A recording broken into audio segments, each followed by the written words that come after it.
हरे कृष्णा। आप सभी का स्वागत है आज के सत्र में। माता जी। ओम अज्ञानतिमिरन्धस्य ज्ञानाञ्जनाशलाकाय चक्षुरुन्मिलितं येन तस्मै श्रीगुरवे नमः। श्रीचैतन्यमनोभीष्टं स्थापितं येन भूतले स्वयं रूप कदा मह्यं ददाति स्वपदान्तिकं। वन्देऽहं श्रीगुरुन् श्रीयुतपदकमलं श्रीगुरून् वैष्णवांश्च श्रीरूपं साग्रजातां सहगणा रघुनाथान्वितं तं सजीवं साद्वैतं सावधूतं परिजनासहितं कृष्णचैतन्यदेवं श्रीराधा कृष्णपदान् सहगणा ललिता श्रीविशाखान्वितांश्च नमो विष्णुपदाय कृष्णपृष्ठाय भूतले श्रीमते भक्तिवेदांत स्वामिनिति नामिने। नमस्ते सरस्वते देवे गौरवाणी प्रचारिणे निर्विशेष शून्यवादी पाश्चात्य देश तारिणे। हे कृष्णा करुणा सिंधु दीनबंधु जगतपते गोपेश गोपिका कांत राधा कांत नमस्तुते। तप्त कांचन गौरांगी राधे वृंदावनेश्वरी वृषभानुसुते देवी प्रणमामि हरिप्रिये। वाञ्छाकल्पतरुभ्यश्च कृपा सिन्धुभ्य एव च पतितानं पावनेभ्यो वैष्णवेभ्यो नमो नमः। श्रीकृष्ण चैतन्य प्रभु नित्यानंद श्री अद्वैत गदाधर शिवासादि गौर भक्त वृंद। हरे कृष्णा कृष्णा कृष्णा कृष्णा हरे हरे हरे राम राम राम राम हरे हरे। आप सभी का स्वागत है आज के सत्र में। तो हम लोग जो है श्रीमती राधा रानी के तत्व के बारे में जो है वो चर्चा कर रहे हैं। और हम लोग ने कल बहुत सारे राधा रानी के गुण भी देखे हैं, उनके जितने भी अ, चरित्र है और चरित्र में कितने गुण हैं, काफी कुछ देखा है। अब राधा रानी का यही स्वभाव या चरित्र लेकर जो है, और कृष्ण का भी हमारे पास बहुत कुछ है। तो आ, ये सब देखकर जो है राधा और कृष्ण की जो है वो कुछ ऐसे खास गुह्य जो है लीलाएं हैं। और अ, ये जो लीलाएं हैं ये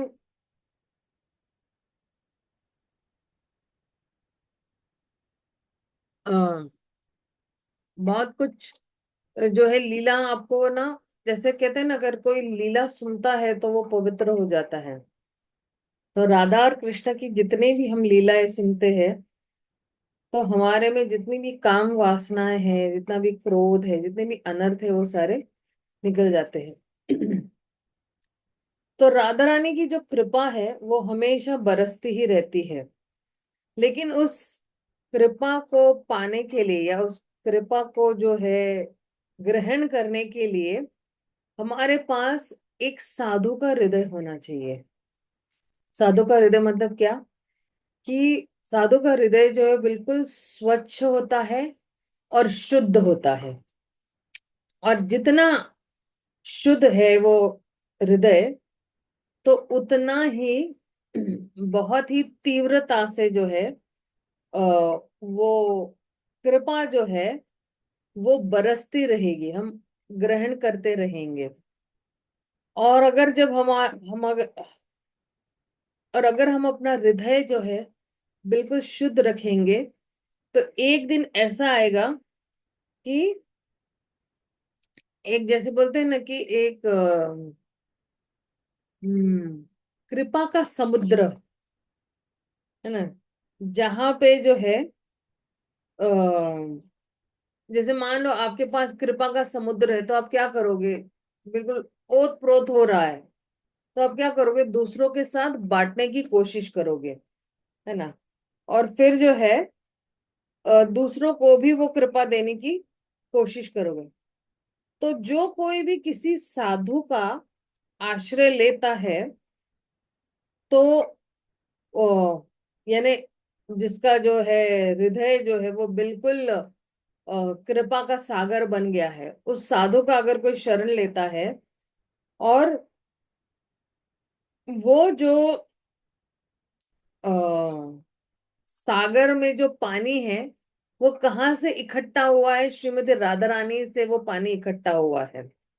तो तुरंत ही जो है वो व्यक्ति जो है उस गुरु के प्रति जो है वो आकर्षित हो जाता है, और वो उस गुरु को कभी भी जो है वो छोड़ नहीं सकता है। अभी हम अपने गुरुओं को छोड़ सकते हैं कि नहीं, क्योंकि वो जो कृपा है वो बरस रही, इसलिए हम क्या कहते हैं, श्री गुरु करुणा सिंधु, सिंधु, करुणा सिंधु, और करुणा सिंधु या कृपा सिंधु, है ना, श्री गुरु करुणा सिंधु अधम जनार बंधु। क्योंकि जब व्यक्ति करुणा सिंधु बन जाता है, उसका हृदय बिल्कुल स्वच्छ और शुद्ध हो जाता है, तो वो कृपा बरस रही है, उसके हृदय में जो है वो कृपा का पूरा सागर बन जाता है। और ऐसे व्यक्ति से जब मैं आसक्त हो जाती हूँ, या अम, तुरंत ही मैं आकर्षित हो जाती हूँ, तो फिर मैं उस व्यक्ति को कभी नहीं छोड़ पाऊंगी। और ये है श्री गुरु। तो कहते हैं कि अगर एक अच्छी जगह जो है वो बनाई गई है, तो फिर जो है उस सागर में मतलब उस कृपा को बरसने के लिए, है ना, अगर मान लो कोई झरना है, और वो झरना जो है वो बह रहा है, लेकिन उस झरने को कहीं ना कहीं इकट्ठा करने के लिए कोई एक पात्र मिल जाता है, तो वो पात्र क्या है, वो बर्तन क्या है, वो हमारा हृदय ही वो बर्तन है या पात्र है ना। तो फिर जो है वो कृपा जो है वो हमारे पात्र में बरसती रहेगी। और जो कोई भी बिल्कुल हाई क्लास वैष्णव का शरण लेते हैं, तो फिर जो है उनके पास जो है श्रीमती राधा रानी की ही जो है वो कृपा बरसती रही है।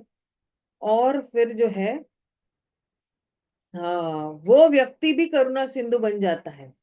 अगर किसी ने श्री गुरु करुणा सिंधु उनकी शरण ली है, तो वो व्यक्ति जिसने शरण ली है वो भी करुणा सिंधु हो जाएंगे। और अगर किसी ने अपने आप को पूरी तरह इस करुणा सिंधु में डुबो लिया है, तो फिर जो है आ, फिर उनको पता है कि मेरे आत्मा को जो पोषण चाहिए, वो पोषण जो है इस सिंधु से ही आ रहा है मुझे। तो वो कृपा ही वो पोषण है आत्मा के लिए, और वो कहीं पे भी हमें नहीं मिल सकता है पूरे ब्रह्मांड में। जो आत्मा को पोषण चाहिए वो उस सिंधु में ही है। जैसे मान लो अगर किसी को कहा जाए कि भाई आपकी प्यास जो है ना, वो केवल इसी सिंधु में, इसी सागर में जो है इसी सागर में जो है आपकी प्यास बुझेगी। बाकी आप बहुत सारे सागर है, भौतिक सागर बहुत सारे हैं, लेकिन उसमें आपकी प्यास नहीं बुझेगी। लेकिन ये जो आध्यात्मिक कृपा सिंधु का सागर है, जो राधा रानी से ये आ रहा है, यहीं पे जो है आपकी प्यास बुझेगी। तो एकमात्र जो है वो साधु का ही हृदय है। इसलिए जो है जब वो व्यक्ति जो है उसको पोषण मिल रहा है, उस आत्मा को पोषण मिल रहा है उस कृपा सिंधु में, तो वो जो है रागानुगा भक्ति का आस्वादन करता है उसी सिंधु में, जिसको कहते हैं व्रज रस या रागानुगा भक्ति। और उसको बाकी सब कुछ जो है वो बिल्कुल कड़वा लगता है। क्योंकि मान लो अगर कोई आप अगर किसी बोलते हैं ना कि अमृत वाले अमृत वाले सागर में अगर आपको पोषण मिल रहा है और अमृत में ही हम लोग गोते लगा रहे हैं, तो किसी साधारण सिंधु में जाकर जो खारा पानी वाला है उसमें क्या आनंद आएगा। लेकिन ये सागर ऐसा है कि आत्मा को पोषण भी दे रहा है, और ये मीठा भी सागर है, और ये जितना हम गोते लगाते जा रहे हैं वो उतना ही हमारे हृदय को आनंद से प्रफुल्लित कर रहा है ये सागर। तो ऐसा है सागर। तो बहुत सारे जितने भी अध्यापक हैं वो अपने अनुयायियों को वही बोलते हैं कि आप जो है एक पाप रहित जो है जिंदगी बिताओ, है ना। और पाप से दूर रहो, और आध्यात्मिक जो है आध्यात्मिक नियमों का पालन कीजिएगा, और फिर जो है आप ऊपर उठते जाओगे धीरे धीरे। और जो है कई लोग जो है वो बिल्कुल और जितने भी भक्ति के अंग है, अभी हमारे हम लोग ने भक्ति रसामृत सिंधु में देखा है, क्योंकि आप लोग तो भक्ति वैभव के छात्र हो। तो जितने भी भक्ति के अंग है वो अगर हम पालन करते हैं तो फिर हमें उस आ, सागर में गोते लगाने की पूरी पूरी अनुमति मिल जाती है, या हम अधिकारी बन जाते हैं उस सागर में गोते लगाने के लिए। तो अम, अगर जो है कोई वैकुंठ में जाता है तो उसका भय दूर हो जाता है। लेकिन जो है फिर भी जो है उसकी आत्मा संतुष्ट नहीं होगी, है ना। वैकुंठ तक भय दूर हो जाता है, लेकिन उसकी आत्मा जो है पुकारेगी शुद्ध प्रेम के लिए या स्नेह के लिए। तो वो जो है अम, जो पूर्णतया मतलब ये कहते हैं ना कि अ, ये शुद्ध प्रेम और स्नेह ये किसके पास है, सिर्फ श्रीमती राधा रानी के ही पास है। तो और ये कहाँ भी मिलेगा आपको, कि केवल जब जो है जब वैष्णव की कृपा होती है, जो पूर्णतया राधा रानी से को शरणागत है, और वो सही साधु है, मतलब वो सही ब्रजवासी है। और अगर ब्रजवासियों में देखोगे तो गोपियां जो है वो सच्ची साधु है, और उनका जो हृदय है वो बिल्कुल एक सागर की तरह है, जिसमें जो है राधा रानी का जो नदी रूपी जो कृपा है वो बहते ही जा रही है। मतलब राधा रानी का प्रेम कहाँ पे जाके खाली हो रहा है, वो गोपियों के हृदय में ही हो रहा है। तो ये जो कहते हैं ना, ये जो कृपा का सागर है, ये किसी साधारण साधु के पास नहीं है। ये बाबा जी वो बाबा जी, ये मुनि वो मुनि, तथा कथित इन लोगों के पास कहाँ होगा ये कृपा का सागर।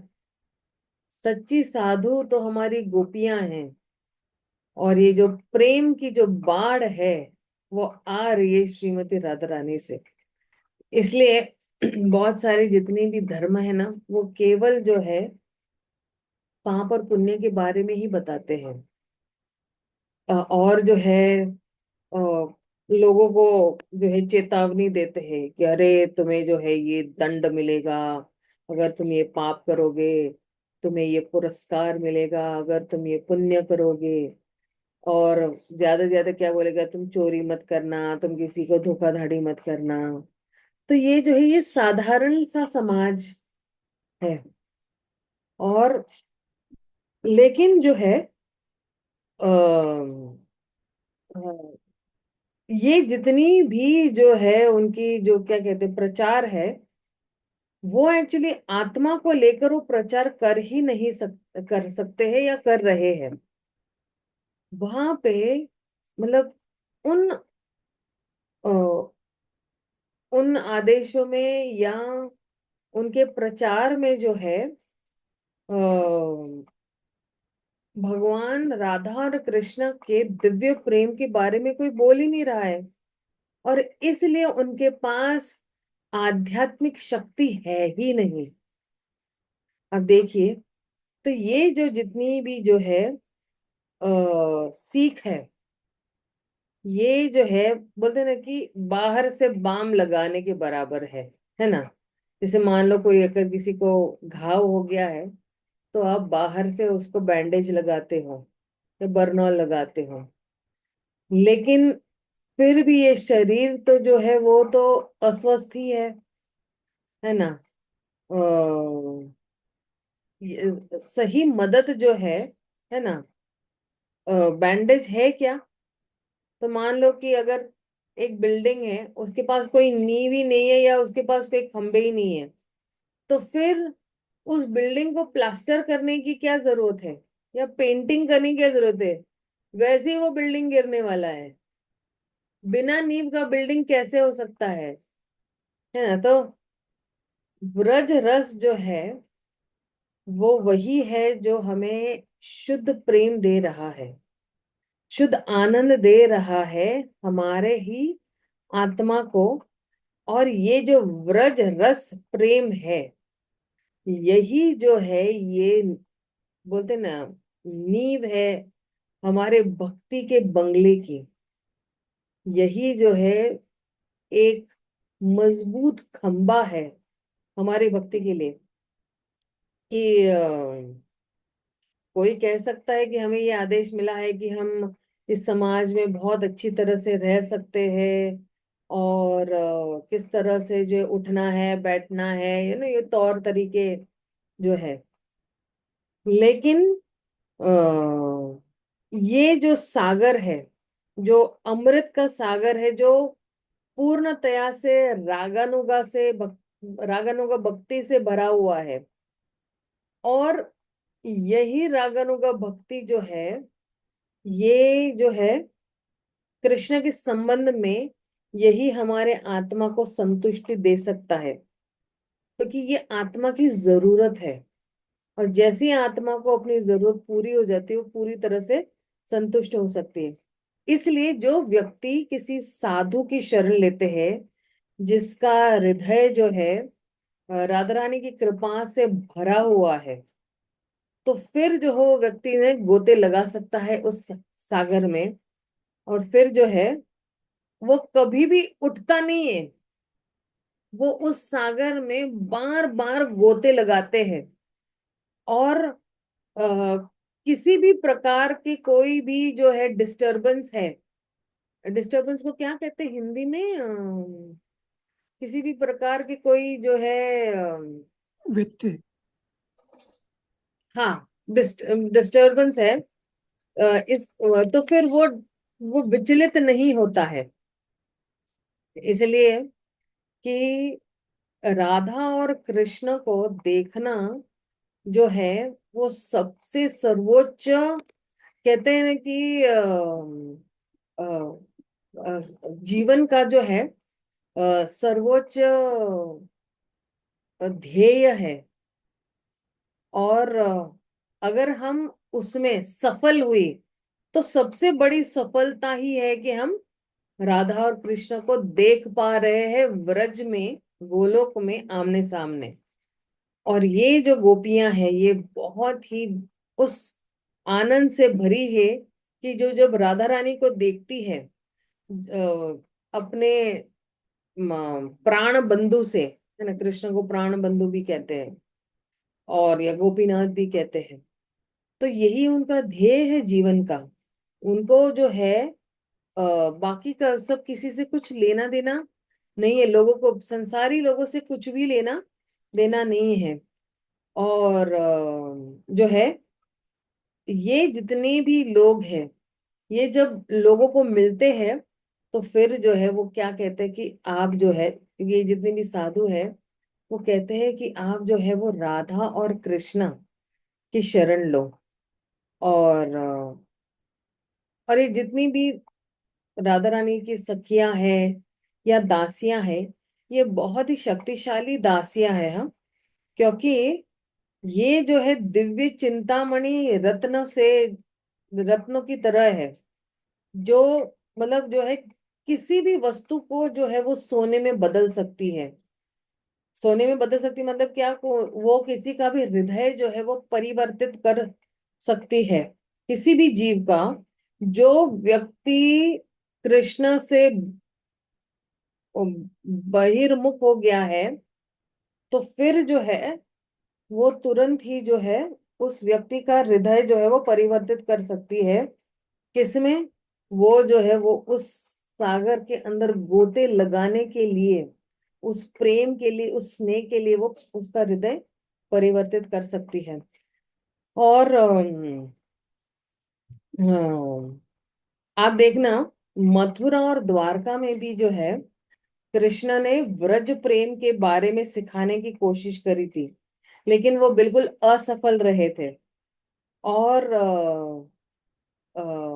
उनकी जितनी भी जो भी सिखाने की कोशिश कर रहे थे, लोगों ने उसको नजरअंदाज किया।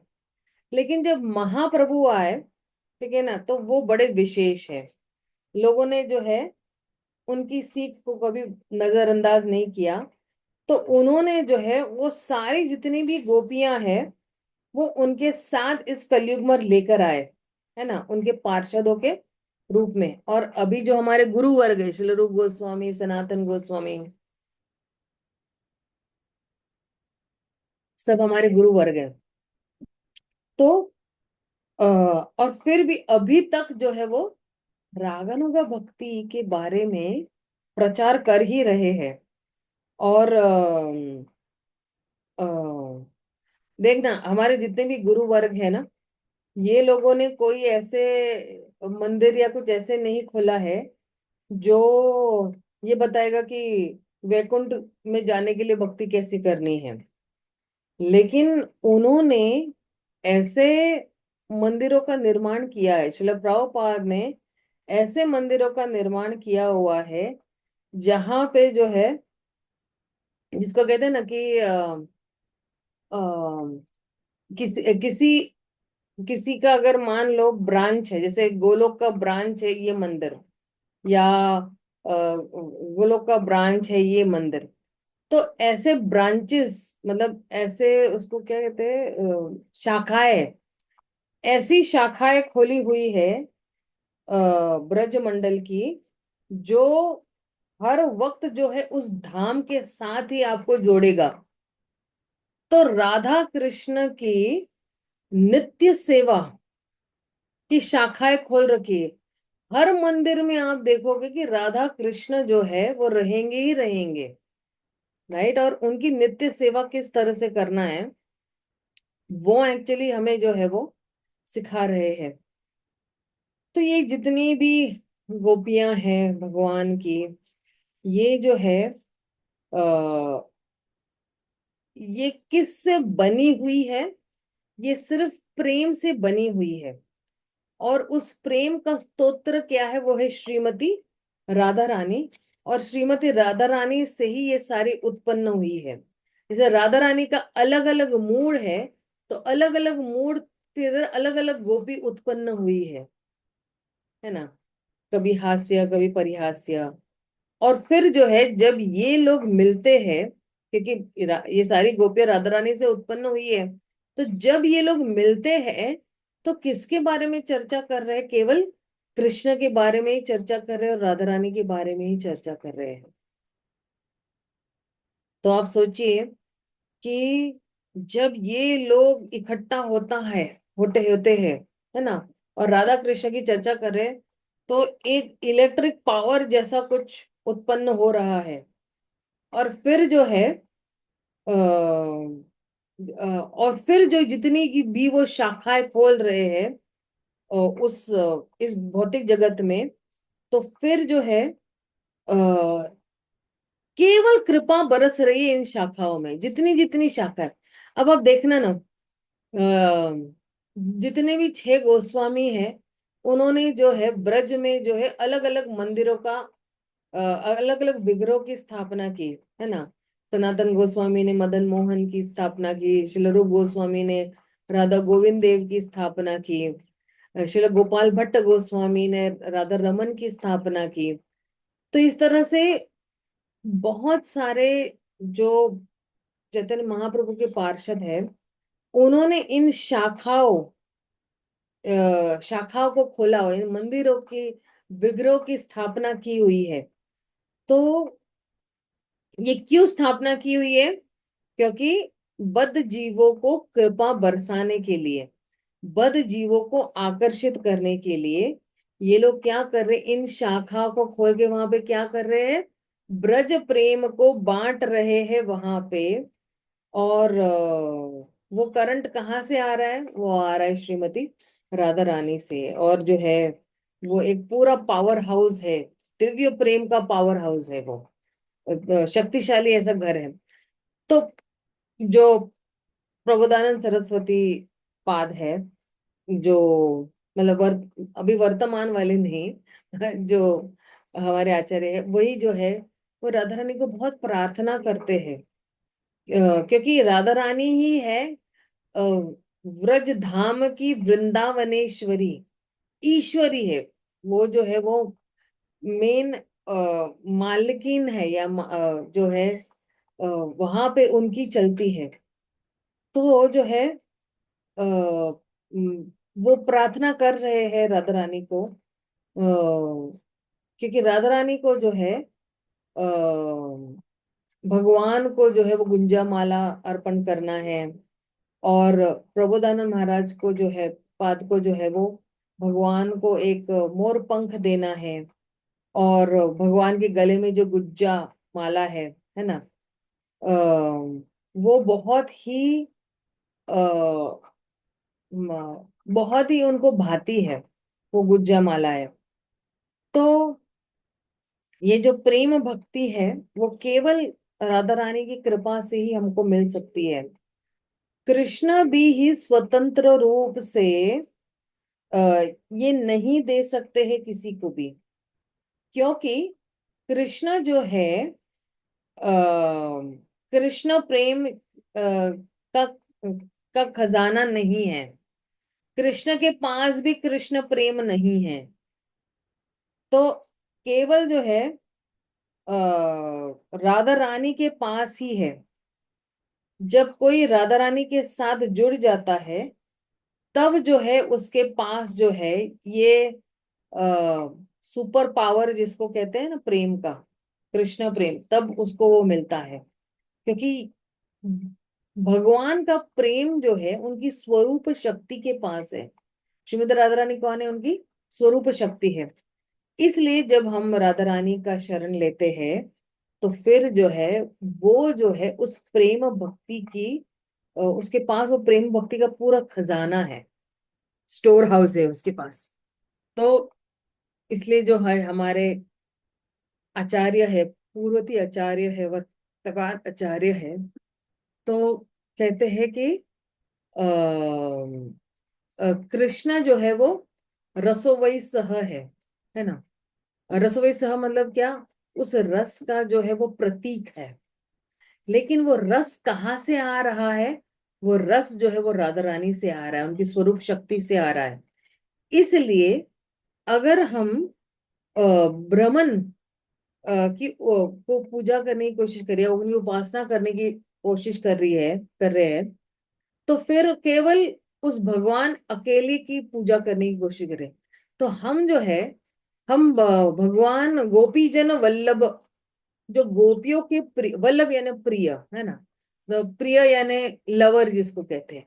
तो गोपियों के जो लवर है, जिसको गोपी जन वल्लभ कहते हैं, कृष्ण जो है, जो उस आ, उस दिव्य रस का प्रतीक है, तो फिर जो है हम कभी, मतलब कभी नहीं समझ पाएंगे। तो इसलिए जो है जितने भी कृष्ण के अवतार है, या कृष्ण भी स्वयं जो है, ये प्रेम जो है वो कृष्ण प्रेम नहीं दे सकते हैं। कृष्ण स्वयं भी कृष्ण प्रेम नहीं दे सकते हैं। आप सोच सकते हो कि अरे कृष्ण प्रेम तो कृष्ण ही देंगे ना, और कौन देने वाला है? लेकिन कृष्ण प्रेम किसके पास है? केवल श्रीमती राधा रानी के पास है, बाकी किसी के पास नहीं है। और व्रज में जो है कृष्ण रस स्वरूप है। क्योंकि रस स्वरूप मतलब क्या कि वो, क्योंकि वो रसेश्वरी के साथ है, श्रीमती राधा रानी के साथ है। रसेश्वरी, रस की भी ईश्वरी है। तो ये प्रकार का जो रस है वो केवल कहाँ मिलेगा? हमें ब्रज में ही मिलने वाला है, बाकी कहीं नहीं मिलता है ये प्रेम। और फिर जो है ये मथुरा में भी नहीं है, द्वारका में भी नहीं है, अयोध्या में भी नहीं है, और वैकुंठ में भी नहीं है। ये कहीं में भी नहीं है। तो अगर हमें इस भौतिक आसक्तियों से, इस भौतिक आसक्ति के सागर को पार करना है, और जो है आ, और ये जो भौतिक प्रेम है इसको पार करना है, तो फिर जो है वो केवल हम व्रज रस का सहारा लेकर ही हम पार कर सकते हैं।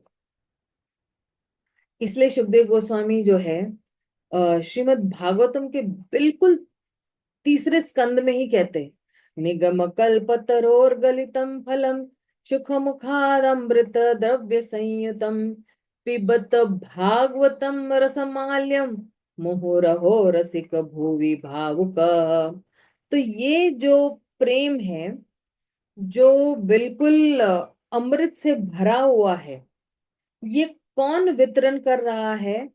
ये वही व्यक्ति वितरण करे, ये वही महान व्यक्ति वितरण कर रहे हैं जो राधा रानी के साथ जुड़े हुए हैं। जैसे सुखदेव गोस्वामी जो है राधा रानी के साथ जुड़े हुए हैं, क्योंकि सुखदेव गोस्वामी कौन है? श्रीमती राधा रानी का बिल्कुल निजी तोता, पर्सनल तोता है ना।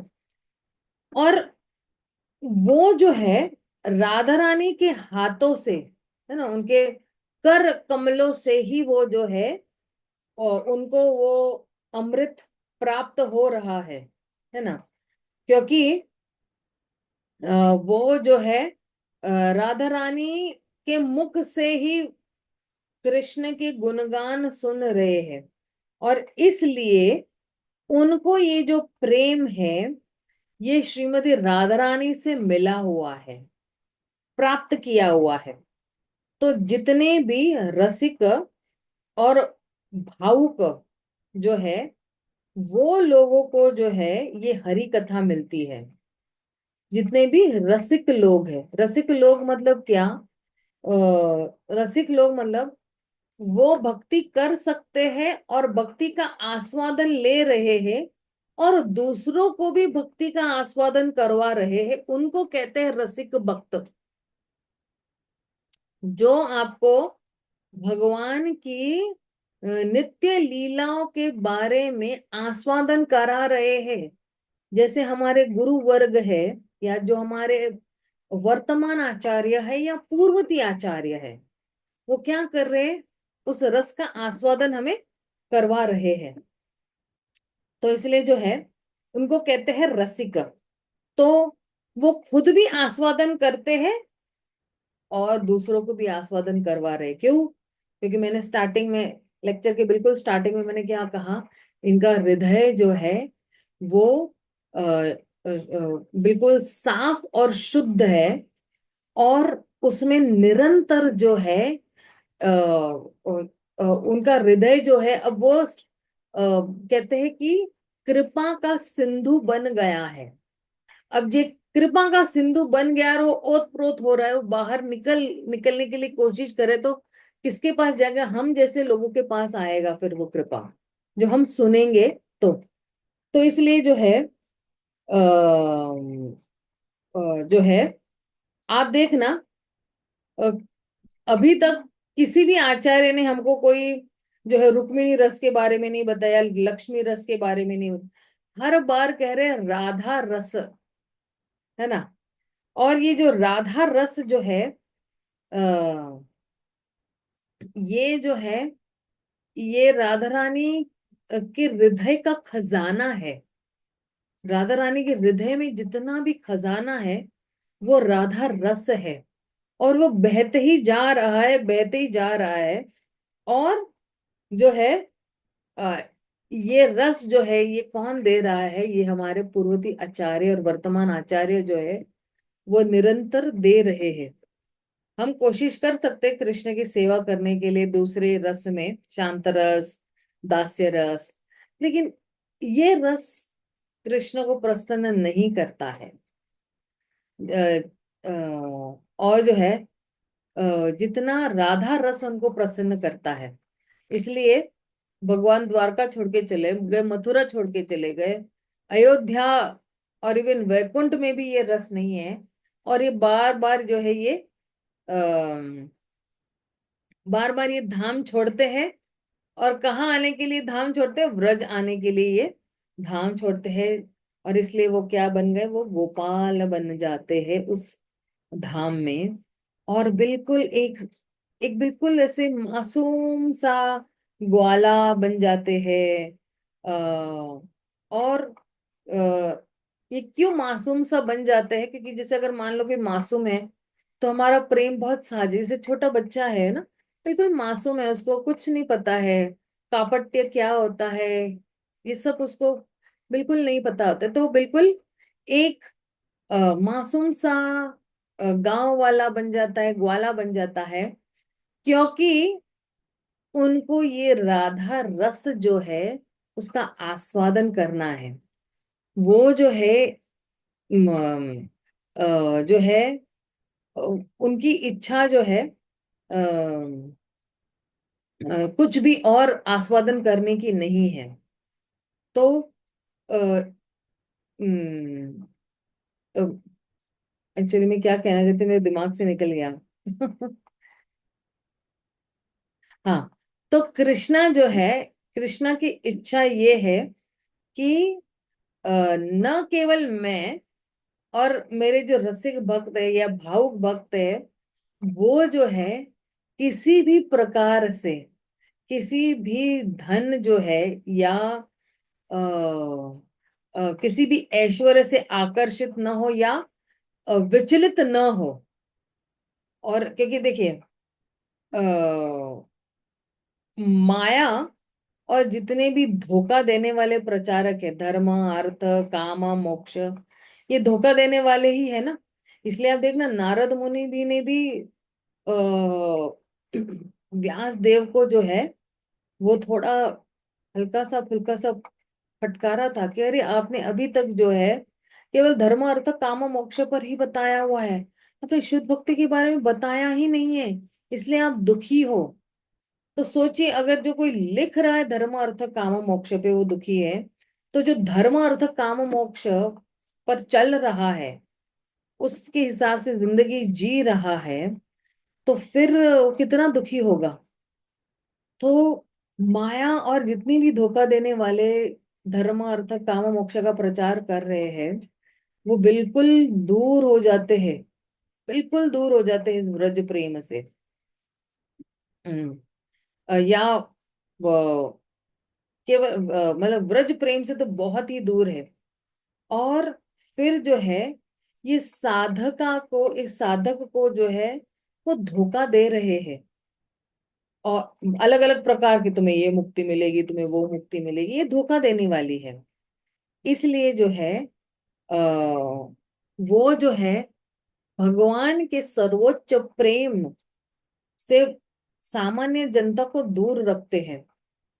और केवल एक अनुरागी भक्त जो है वही हमें व्रज भूमि में प्रवेश दे सकते हैं, जिसको राधा रानी की कृपा मिल चुकी है। उसका हृदय अब जो है वो कृपा सिंधु बन गया है राधा रानी की कृपा से। तो इसलिए जो है अगर हम देखेंगे कि अ, जो व्यक्ति जो है बहुत आसक्त है अपनी परिवारजनों से, अपने इसमें मित्रों से, ये लोगों को व्रज प्रेम प्राप्ति नहीं हो सकती है। तो एक कथा आती है, द्रुमिला की कथा, मुझे पता नहीं अगर किसी को पता है तो उसमें जो है बताते हैं कि किस तरह से जो है राधा और कृष्णा अ, एक एक ऐसी संकेत वाली वैसे छुपी हुई झाड़ी में मिलते हैं। तो सांकेत एक ऐसी जगह है जो भी कहाँ पे स्थित है एक्चुअली, नंदगांव और बरसाना के बीच में है वो जगह। और फिर वहीं से जितनी भी सखियां हैं वो एक दूसरे को इशारे करती थी कि चलो चलो अभी है ना राधा और कृष्णा को मिलने की अभी योजना बनाते हैं। और इसलिए वो जो है वो जगह का नाम है संकेत, क्योंकि जहां से संकेत दिया जाता है, इशारे दिए जाते हैं कि भी चलो चलो चलो। तो ये संकेत जो है ये हाउ बिलाऊ जैसे मतलब और ये योग माया की जगह है संकेत। और जो पूरनमासी है, हाँ, अ,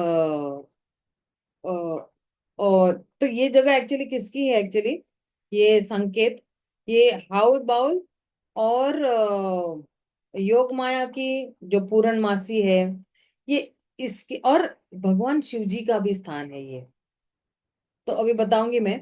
और कह रहे हैं कि ये दधी कुंड और दुग्ध कुंड, देखो दधी मतलब क्या, दही है ना, और दुग्ध यानी दूध, है ना, ये जो भी है वो वही कहीं पे नजदीक में ही है। अब मैंने खुद देखा नहीं है उनको, लेकिन मैं से लिख हरे लिया। कृष्ण माता जी, दोनों प्रणाम। हरे कृष्ण गुरु जी। माता जी, ये नंदगांव ऊपर है, ये नीचे हैं ये सब सारे। माँ जसोदा कुंड भी है, जिसमें जसोदा मैया ले जा जहाँ वो कपड़े वगैरह धोया करते थे भगवान के, वहाँ भी हाँ वो हाँ भी। हाँ वो थोड़े दूर पे वो दधी कुंड वगैरह भी है ना, वो भी है। आओ बिलाऊ वाला भी है ना, वो थोड़ा सा झाड़ी में है पीछे। हाँ, झाड़ी में है। हम्म। ये अभी एक्चुअली ना हम लोग ने बहुत परिक्रमाएं जब करते थे ना तो बहुत कुछ मैंने करीबन कितनी बार ब्रज परिक्रमाएं की होगी पता है प्रभु जी, 13-14 बार किया है पूरी ब्रज परिक्रमा, एक एक महीना। लेकिन अब क्योंकि इतने साल हो गए वो दिमाग से निकल गया है, मुझे वो याद भी हाँ। नहीं कि मैंने ये हाव भाव सुना होगा। आप जो जिस शिव मतलब जी की बात कर रहे हो ना, वो शिव जी जो आए थे भगवान का दर्शन करने के लिए। हाँ हाँ, हाँ, नंदगांव। वो शिव जी का वहाँ पे मंदिर है, वहाँ पे शिव जी को वो चढ़ाया जाता है, ये गन्ने का रस। हाँ और वहीं पे थोड़ी दूर पर टेर कदम है।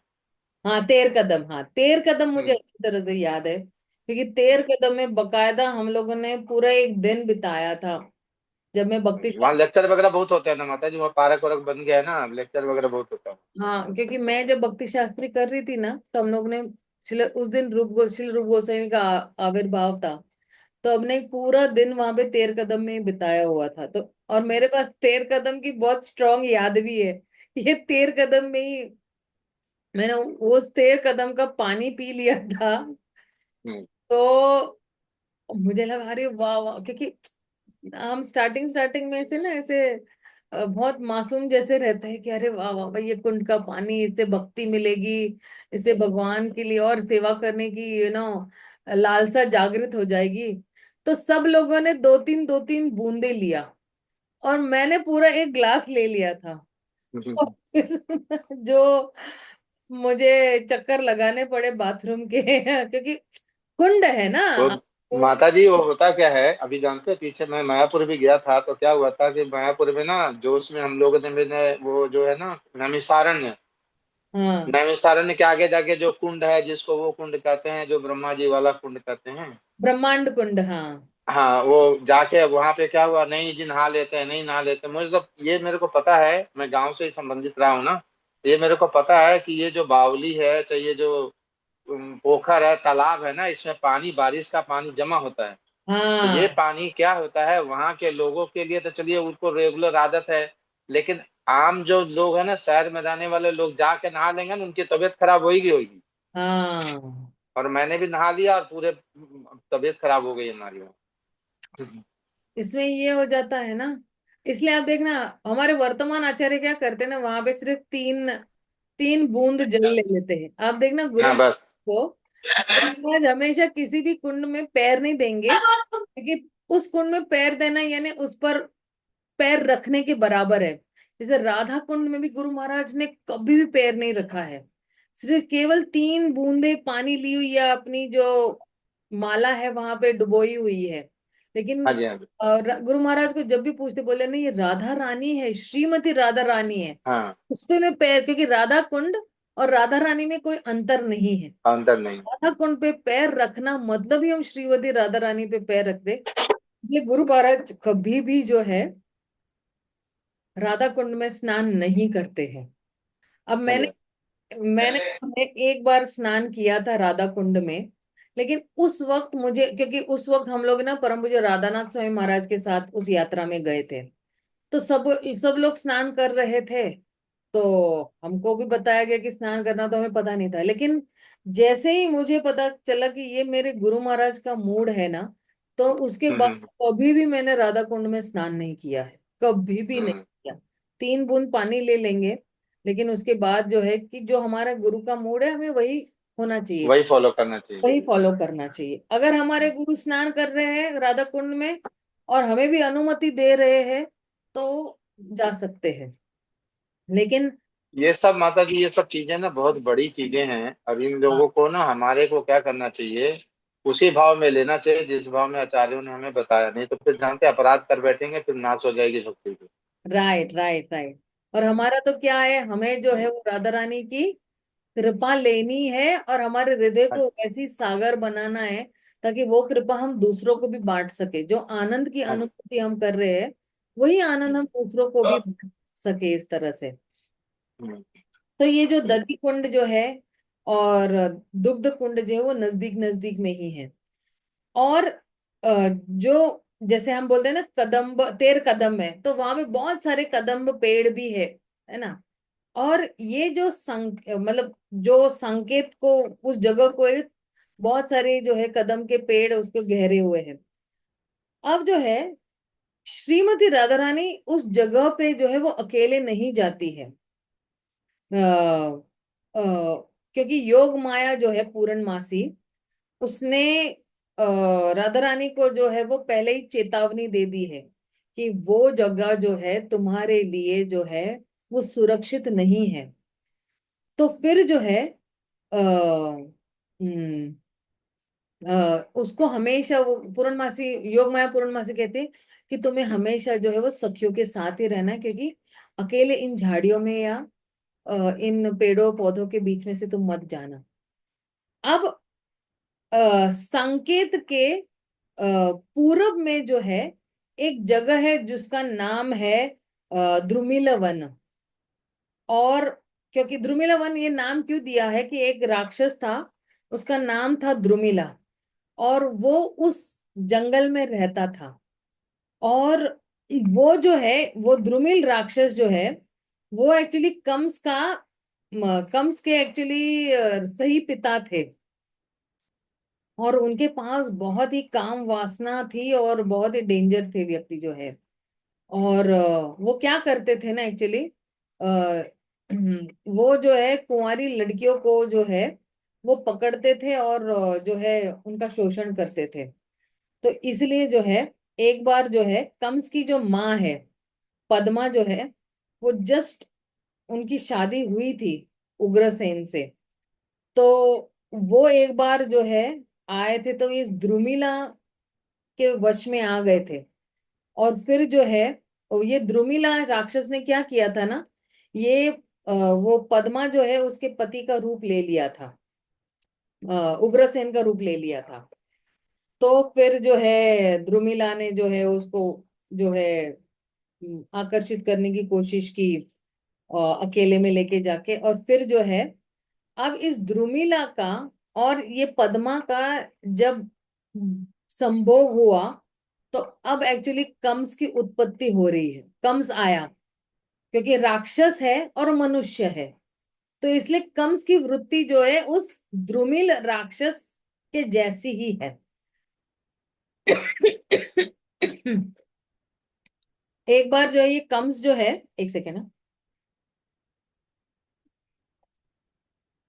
एक बार जो कंस है ना, उनको एक जब वो जवान थे, तो उनको एक स्वप्न आया जहां पे उसके पिता जहां से आए हुए हैं, और उनकी जो आत्मा आई और उनको बोला कि मैं द्रुमिला हूं, मैं तुम्हारा सही पिता हूं।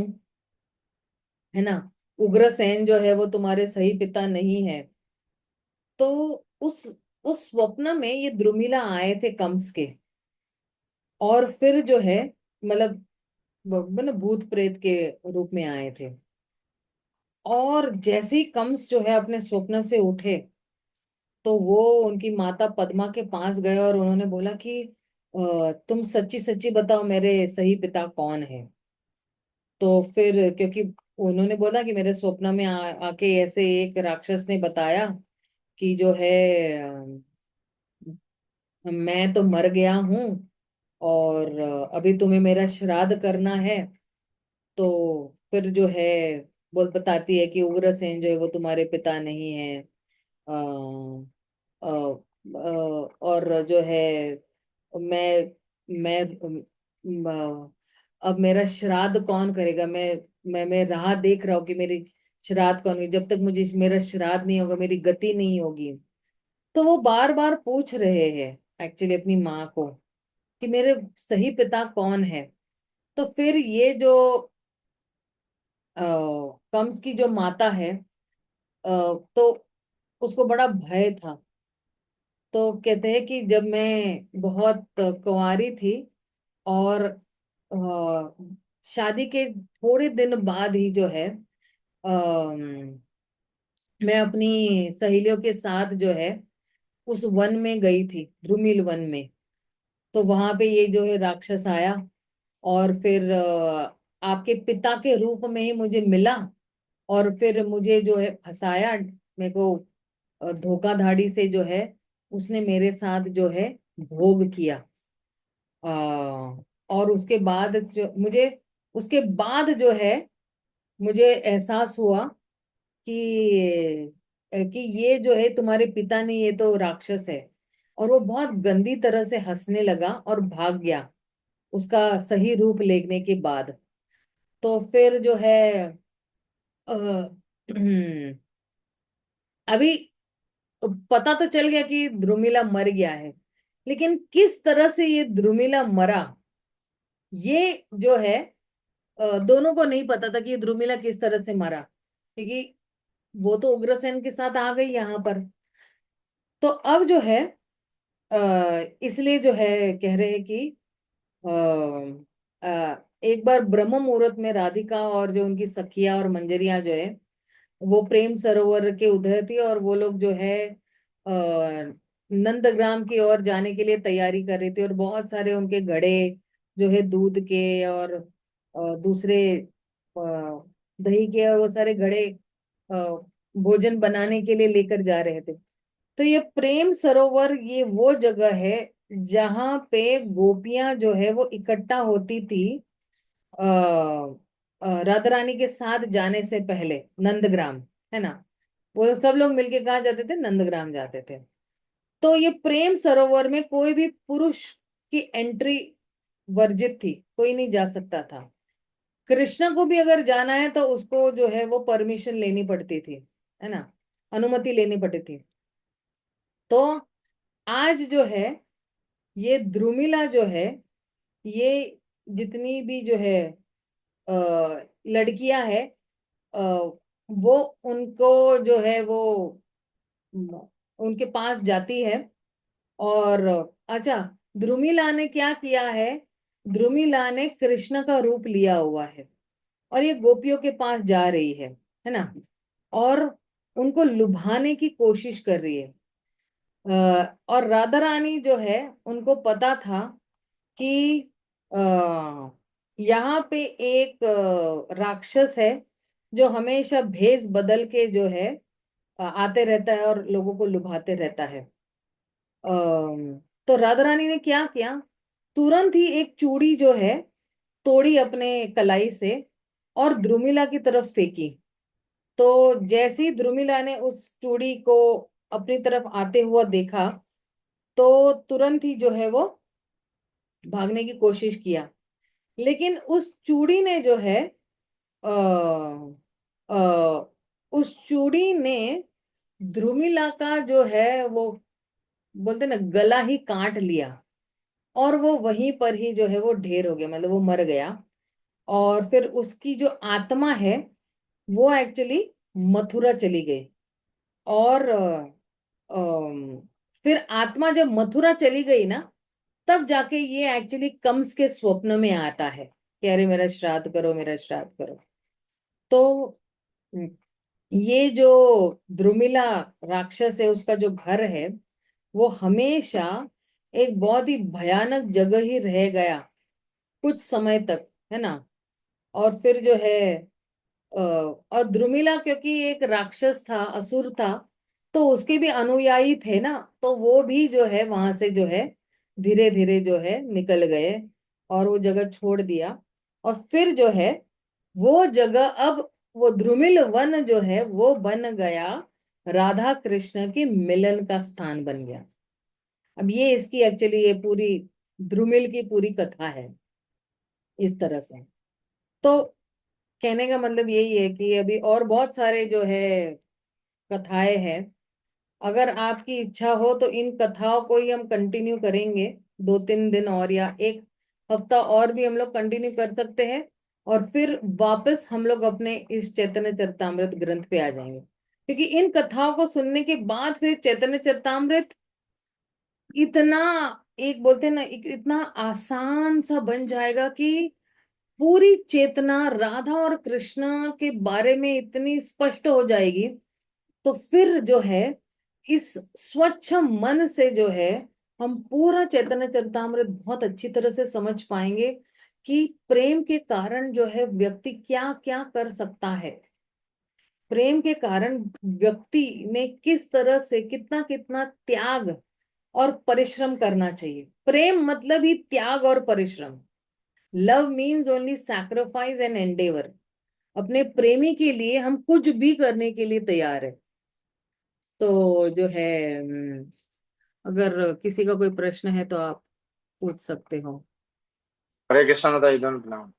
हम्म। माता जी, एक चीज आपने इस लेक्चर में आपने बताया कि जैसे कई लोग जो बैकुंठ चले जाते हैं, लेकिन वो प्रेम नहीं होने के कारण मतलब एक तरह से अपने आप को मतलब अतृप्त महसूस करते हैं। तो ये चीज आपने बताया, तो एक चीज मेरे को एक चीज समझ में नहीं आई। हमें तो आज तक यही समझ में आया कि व्यक्ति की अपनी वृत्ति अनुसार, मतलब मान लीजिए कि जो जो मुख्य जो रस है 5 हैं, तो 5 हम्म। रसों में जो वैकुंठ में तो वही लोग जाते हैं, शांत रस वाले और दास रस वाले जाते हैं। मतलब हम्म। आधे रस वाले में साख्य रस वाले भी होते हैं। तो एक चीज मेरे को ये बात पता नहीं लगा कि उस स्तर पे आने के बाद व्यक्ति के अंदर जिस हिसाब से अंदर मतलब जो रस पनपता है, उसी अनुसार अपने संबंधों को वो पोषित करते हैं और भगवान के धाम जाते हैं। तो ये कैसे होता है? अ, आप देखिए जो वैकुंठ में भी है ना, तो वैकुंठ में शांत दास्य वाले ही जाते हैं, जिनको भगवान राम से बहुत प्रेम है, जो रामायण का पाठ करते रहते हैं। और आप जिस व्यक्ति के बारे में सुनते हो तो आप उसी धाम में जाते हो।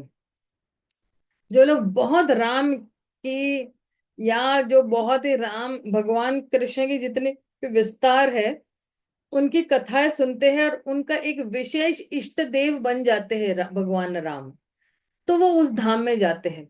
लेकिन उस धाम में जाने के बाद भी अगर उनके पास जो है आ, ब्रज धाम जाने की उत्कंठता उत्पन्न होती है, तो वहां से भी वो जा सकते हैं ब्रज धाम में भी या गोलोक धाम में भी। और वो उस माधुर्य प्रेम का आस्वादन भी कर सकते हैं। लेकिन उसकी सारी ट्रेनिंग उधर से ही शुरू हो सकती है। जैसे हमारी ट्रेनिंग यहाँ से शुरू हो रही है ना, तो वैसे ही वहां से वहां जाना है, तो वहीं पर ही ट्रेनिंग मिलेगी उनको कि किस तरह से जो है व्रज प्रेम जो है उत्पन्न कर सकते हैं। और वहां पे भी जो है प्रेमी भक्त है, जिस तरह इस धरती पर भी प्रेमी भक्त है, वहां पे वैकुंठ में भी प्रेमी भक्त है। और वो लोग वहां से वहां सीधा ट्रांसपोर्ट हो सकते हैं, उनकी वो जगह जा सकते हैं। जिस तरह से यहाँ से भी इस धरती से भी हम सीधा वैकुंठ जा, सॉरी, सीधा ब्रज धाम पहुंच सकते हैं। हमें अब ये नहीं है कि चलो भाई तुम धरती से पहले स्वर्ग लोक जाओगे, जनलोक जाओगे, तपलोक नहीं। यहाँ धरती से सीधा आप जो है वो भक्ति लता बीज जो है वो भगवान के श्री चरणों पे ब्रज में पहुंच जाएगी, गोलोक में पहुंच जाएगी। तो इस तरह से जो है हर एक का एक भाव रहता है, या स्वभाव रहता है। उस स्वभाव के हिसाब से वो आकर्षित होता है किसी विशेष अ, विस्तार के प्रति। कई लोग भगवान राम के प्रति बहुत ही आकर्षित है, क्योंकि राम जो है वो सौम्य है। और आप देखना, अगर आपने ना पहले की जो रामायण देखी है रामानंद सागर की, और उसमें जो राम की जो भूमिका निभा रहे हैं, तो उनको देखकर तो कोई भी पिघल जाएगा। और व्यक्ति को बिल्कुल राम से आकर्षित, क्योंकि मर्यादा पुरुषोत्तम है, एक पत्नी व्रत है, लोगों को लगेगा कि अरे ये एक पत्नी व्रत है, तो वो उससे आकर्षित होते हैं। और अलग अलग लोग अलग अलग भगवान के विस्तारों से जो है आकर्षित होते हैं। जैसे कई लोगों को भगवान नरसिंह देव से बड़ा आकर्षित है, क्यों? क्योंकि वो पूर्ण तरीके से सुरक्षता प्रदान कर सकते हैं। कोई भी मुसीबत आई तो वो उसको दूर कर सकते हैं, उनमें ये क्षमता है। तो कई लोगों को आकर्षित उनसे होता है, तो वो वहां वाले धाम में चले जाएंगे, इस तरह से जो है। तो यहाँ से कौन सा भाव हम डेवलप कर रहे हैं या विकसित कर रहे हैं, वो एक्चुअली बहुत ही महत्वपूर्ण है। ठीक है ना प्रभु जी? धन्यवाद। और किसी का कोई प्रश्न है? ठीक है, अगर किसी का नहीं, हम कल मिलते हैं। शिल प्रभुपाद की जय, गौर भक्त वृंद की जय, चैतन्य चरितामृत की जय, श्रीमती राधा रानी की जय। हरे कृष्णा, हरि बोल।